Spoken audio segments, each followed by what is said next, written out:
All right, welcome back to another episode of Two Plain Sports. Today, we're going to talk about the OU defense.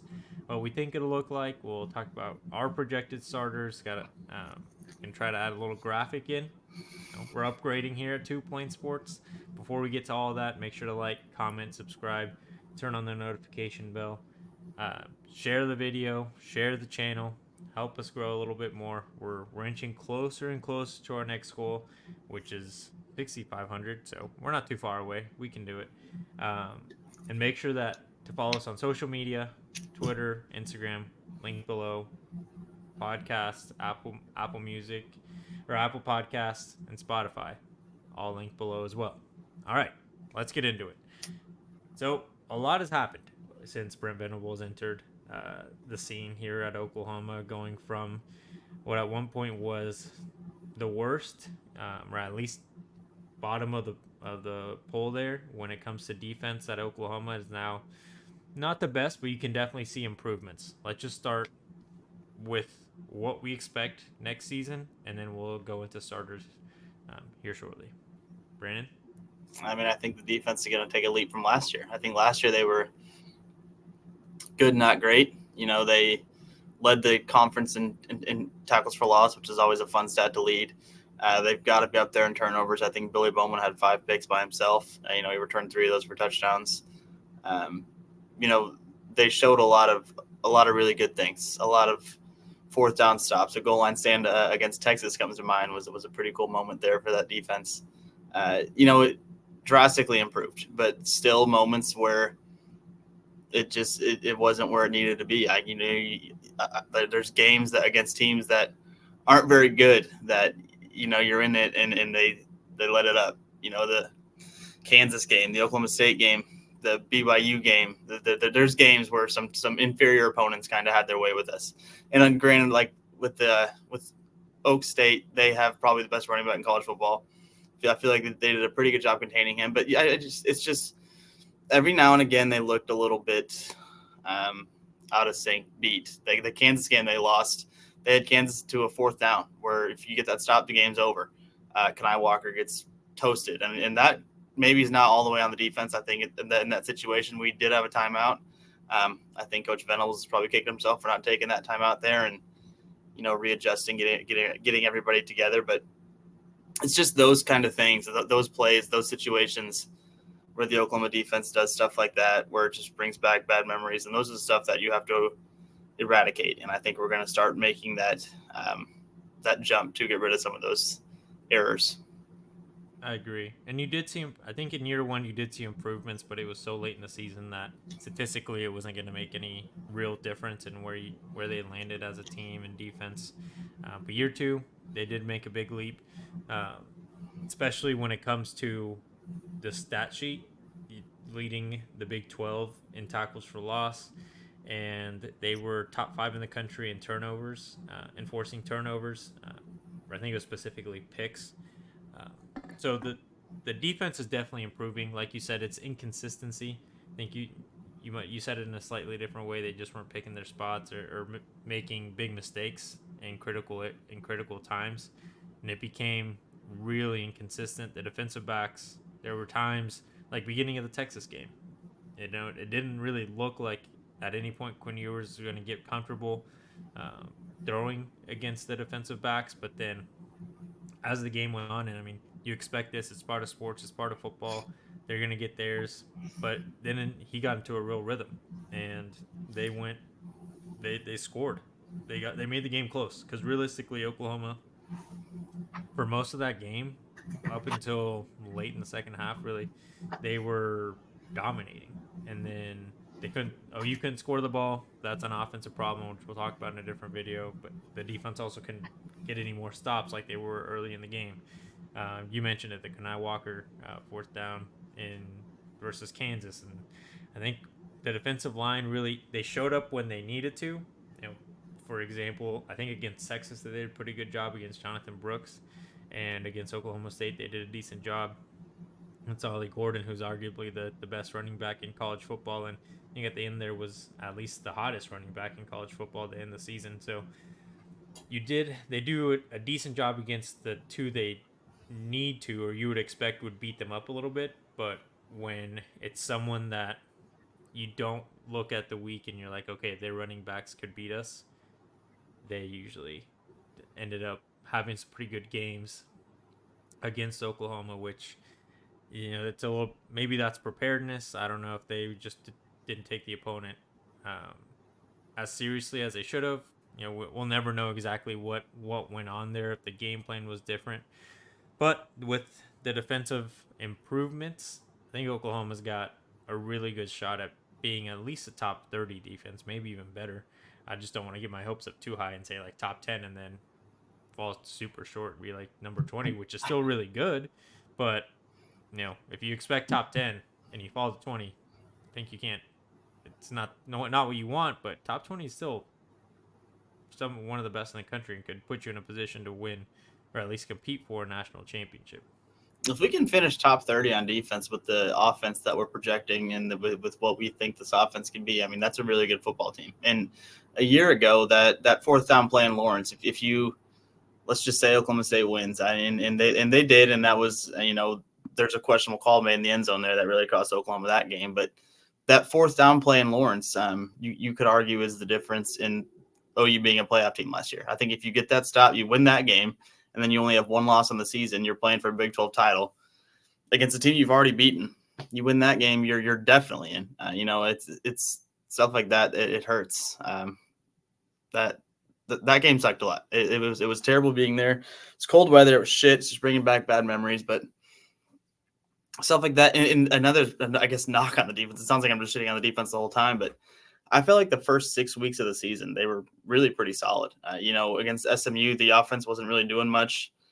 The defense kind of won that game. You got Justin Harrington getting an interception to steal it, Key Lawrence making a fumble, or stripping the ball from the running back there on the sideline. The defense recovers. The defense kind of won that game, and then you get to that UCF game, and maybe it was the first game after Texas. It was a bye week. Maybe they kind of started to buy into their own hype a little bit too much or whatever. But that's a perfect example of what you're talking about, where OU's kind of maybe overlooking their opponent, because UCF for a long period of that game, and granted there was 2 missed kicks that goes against the defense, kind of puts you in a bad spot, kind of changes the momentum and stuff of the game. But for a lot of that game, UCF was doing whatever they wanted.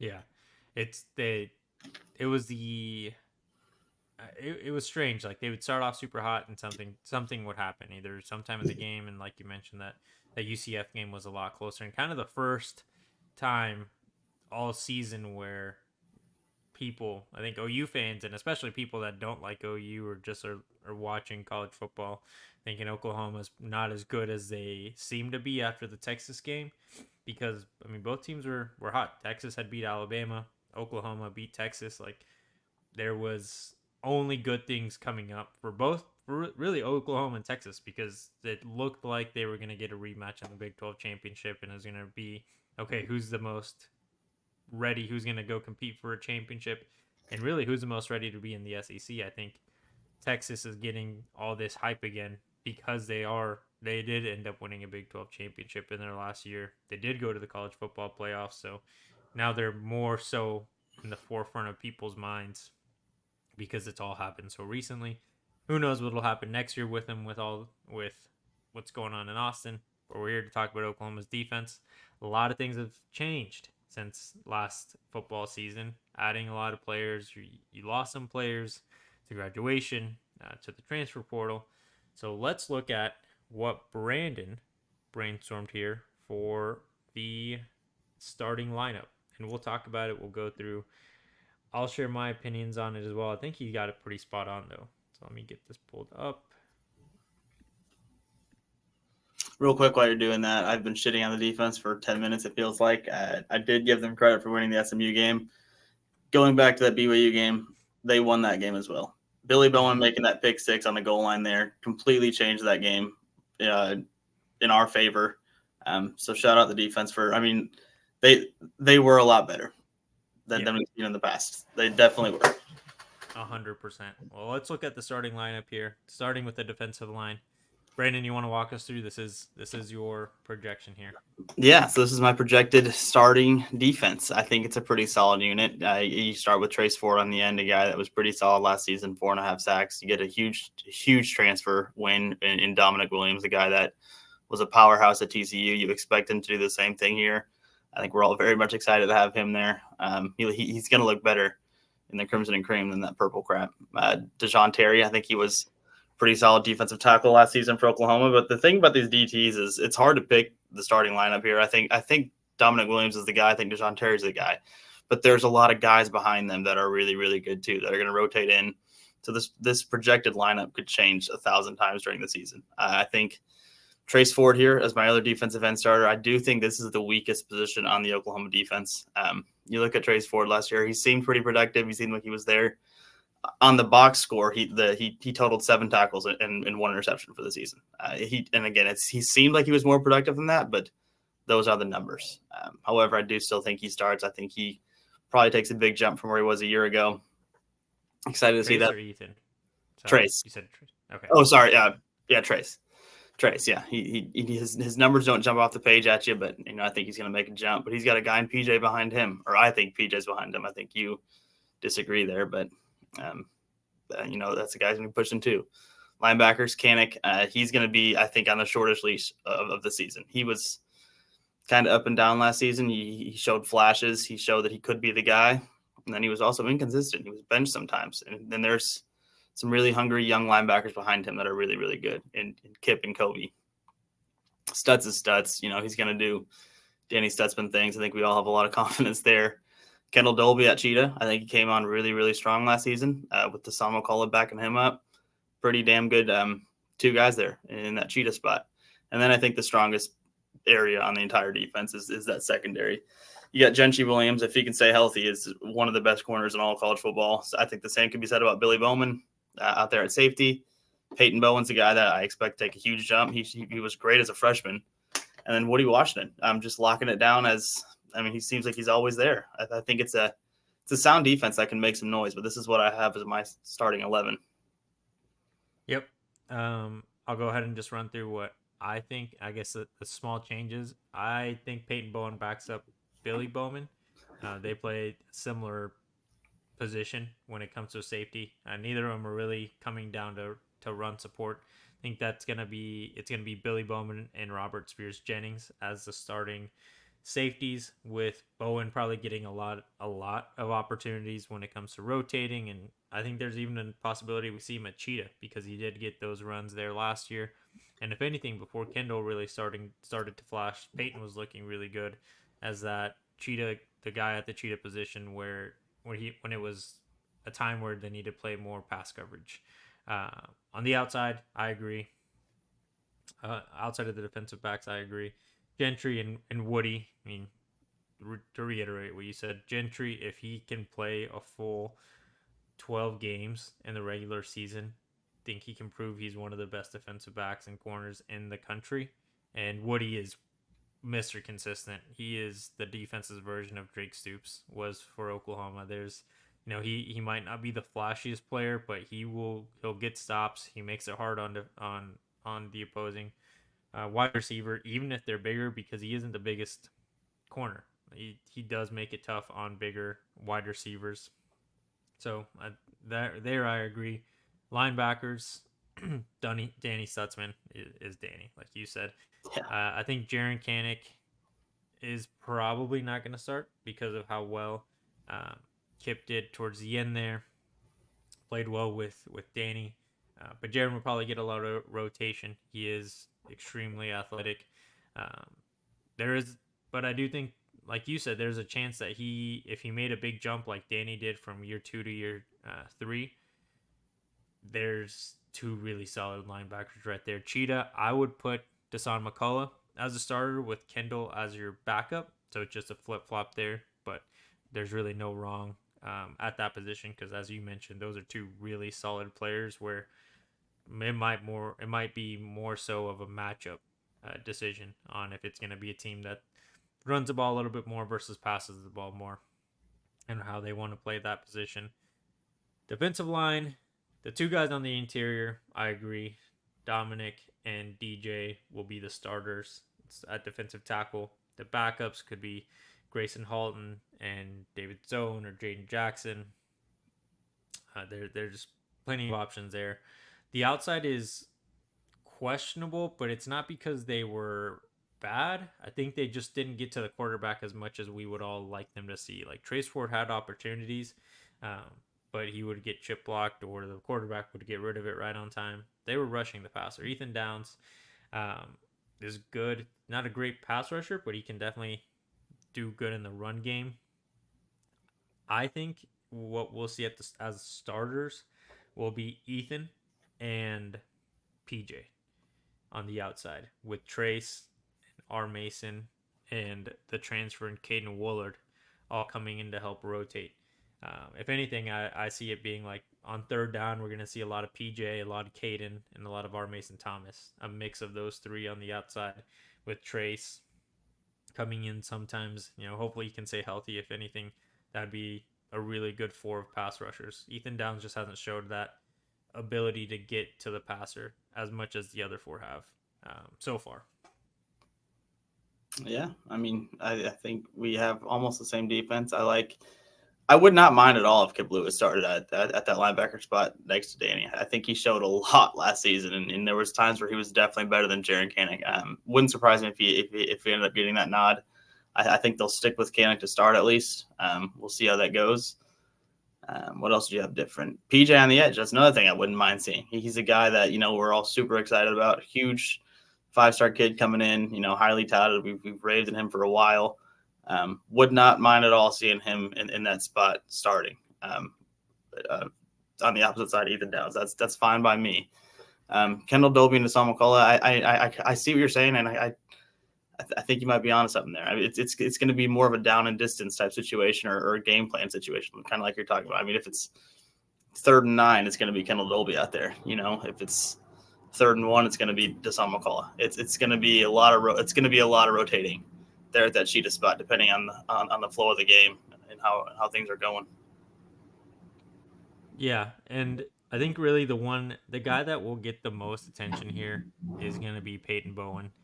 Is he going to start? Is he not going to start? How much is he going to play if he's not starting? Because we're all excited about what he showed when he did get to play a lot last season before he started dealing with injuries.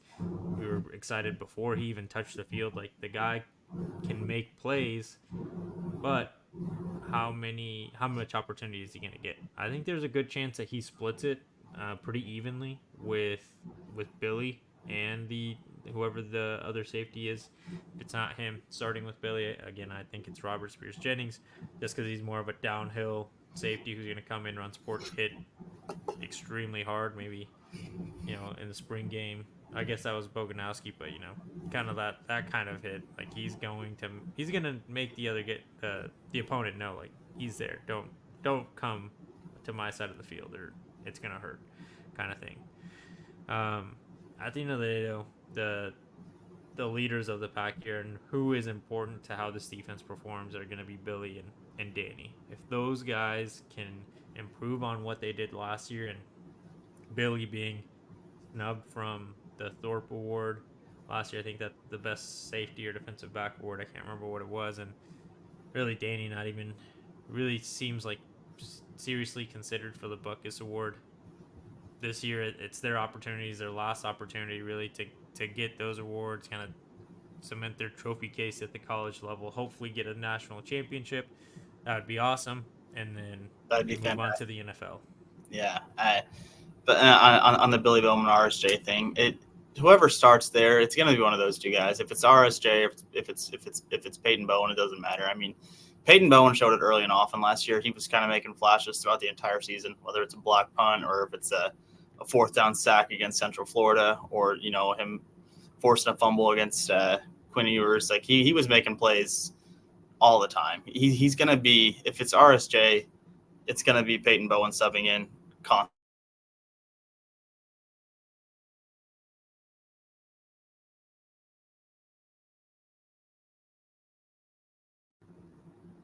Yeah, and if it's Peyton Bowen that's the starter, RSJ is the guy that's going to be subbing in. He kind of didn't really get his moments until kind of late in the season. It felt last year. I remember him making a lot of plays in the Oklahoma State game. I think he was responsible for one of those 4th-and-1 stops we had against Ollie Gordon.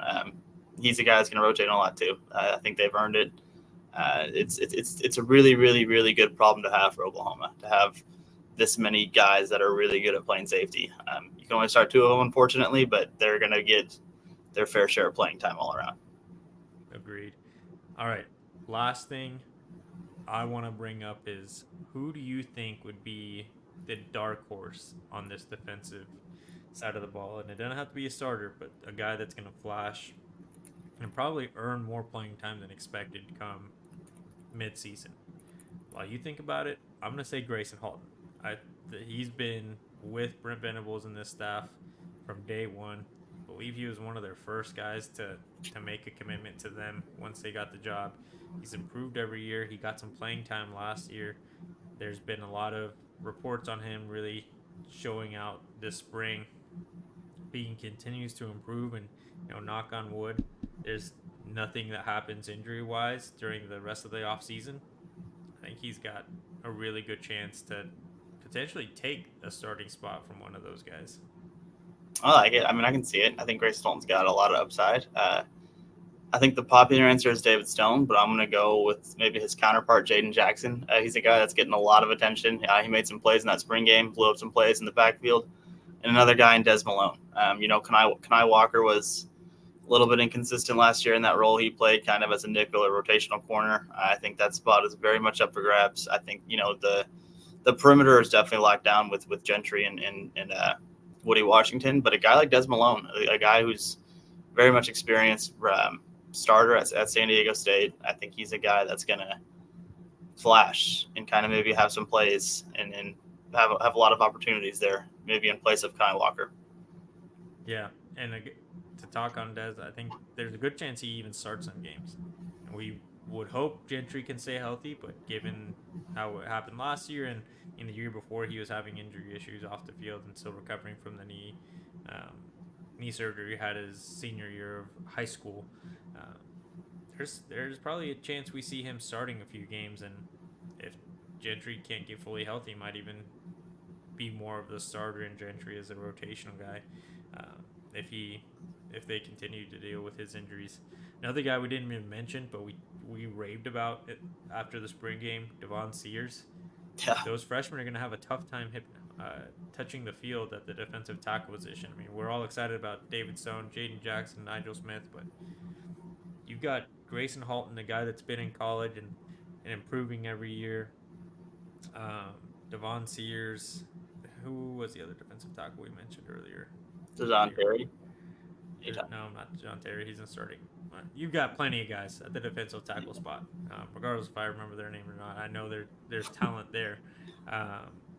So it'll be interesting for sure, and how the rotation works. I think there's so much talent when you look at it on paper that it's tough to really understand who gets a start outside of like the penciled in guys like Woody, Billy, and Danny. I think everyone outside of that is probably having to fight for their spot, except I guess probably Dominic. Yeah, I think Dominic can't really not. Yeah, you can't not start him after both the hype and the rumored NIL that he was. I'm sure he cost a pretty penny. I don't know what the exact number was, but I'm sure it wasn't $5. I'm sure it wasn't. Yeah, at least got $5. But yeah. That is everything we have for this video. We'll do the offense next time. But Brandon, any thoughts or into video challenge? I think it's a fun video. I'm excited to break down the offense, but obviously for end of video here, we just went in depth for 24 minutes about what we think about this defense, what we think it's going to look like, some of the guys that we like going into the season. So guys, just give us your same thoughts. Do you agree with my starting lineup, or do you agree with Jose's starting lineup? It's pretty much similar. There's a couple variances in there, but I mean, for the most part, we have the same starting 11. What do you guys think the starting 11 looks like? Let us know what you think. Make sure to hit the comment section, like the video, subscribe to the channel, help us get to 6,500, goal for the end of the year. I think it's very doable. Share, go follow us on social media if you prefer to listen, Spotify, Apple Podcasts, we're everywhere. We'll see you next time.